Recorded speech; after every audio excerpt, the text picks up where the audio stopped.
ബംഗ്ലാദേശ് വീണ്ടും ഒരു അഗ്നിപർവ്വതമായി മാറിയിരിക്കുകയാണ്. മുൻ പ്രധാനമന്ത്രി ഷെയ്ഖ് ഹസീന രാജ്യം വിട്ടതിനു ശേഷം ശാന്തമാകുമെന്ന് കരുതിയ ബംഗ്ലാദേശിൽ ഇപ്പോൾ വീണ്ടും വയലൻസ് പൊട്ടിപ്പുറപ്പെട്ടിരിക്കുകയാണ്. ഇത്തവണ പ്രതിഷേധത്തിന്റെ കേന്ദ്ര ബിന്ദു എന്ന് പറയുന്നത് ഷെരീഫ് ഒസ്മാൻ ഹാദി എന്ന യുവ നേതാവാണ്.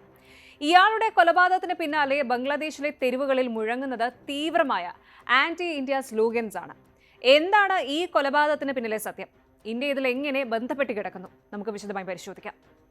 ആദ്യം നമുക്ക് ഷെരീഫ് ഒസ്മാൻ ഹാദി ആരാണെന്ന് നോക്കാം. ബംഗ്ലാദേശിലെ ഇൻകുലാബ് മഞ്ച എന്ന സംഘടനയുടെ കൺവീനറും യുവ നേതാവുമായിരുന്നു ഷെരീഫ് ഒസ്മാൻ ഹാദി.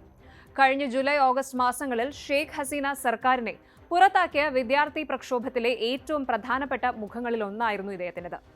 ഹസീനയുടെ അവാമി ലീഗ് പാർട്ടിയെ ബാൻ ചെയ്യണമെന്ന് ഏറ്റവും ശക്തമായി വാദിച്ച വ്യക്തി.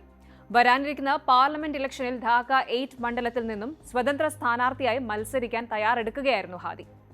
സംഭവം നടക്കുന്നത് ഡിസംബർ 12-നാണ്.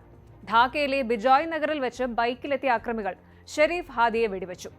തലയ്ക്ക് ഗുരുതരമായി പരിക്കേറ്റ അദ്ദേഹത്തിനെ ഉടൻ തന്നെ സിംഗപ്പൂരിലെ ഹോസ്പിറ്റലിലേക്ക് മാറ്റി. എന്നാൽ 6 ദിവസം മരണത്തോട് പൊരുതിയ ശേഷം കഴിഞ്ഞ വ്യാഴാഴ്ച ഷെരീഫ് ഹാദി ലോകത്തോട് വിട പറഞ്ഞു.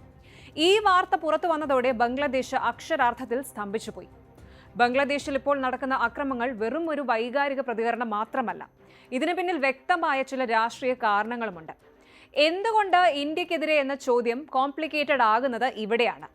ഷെരീഫ് ഹാദി എപ്പോഴും ഇന്ത്യയുടെ കടുത്ത വിമർശകനായിരുന്നു.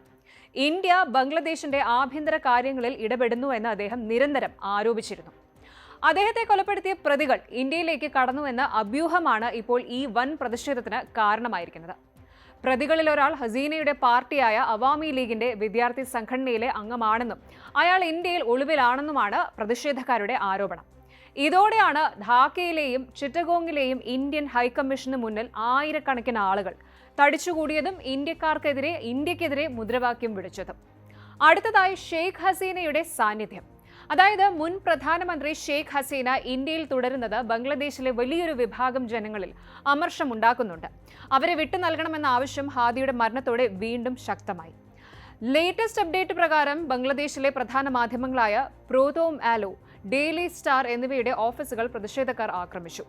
ഈ സ്ഥാപനങ്ങളൊക്കെ ഇന്ത്യയോട് മൃദസമീപനം കാണിക്കുന്നു എന്ന് ആരോപിച്ചാണ് അവയുടെ ഓഫീസുകൾക്ക് തീയിട്ടത്. ഇത് ബംഗ്ലാദേശിലെ ഇന്ത്യൻ ആധിപത്യത്തിനെതിരായ പോരാട്ടമായി പ്രക്ഷോഭകാരികൾ ചിത്രീകരിക്കുകയാണ്. അന്തരീക്ഷം വല്ലാതെ മോശമായതോടെ ബംഗ്ലാദേശ് ഉപദേഷ്ടാവ് മുഹമ്മദ് യൂനസ് രാജ്യത്ത് ഒരു ദിവസത്തെ ദുഃഖാചരണം പ്രഖ്യാപിച്ചിരുന്നു.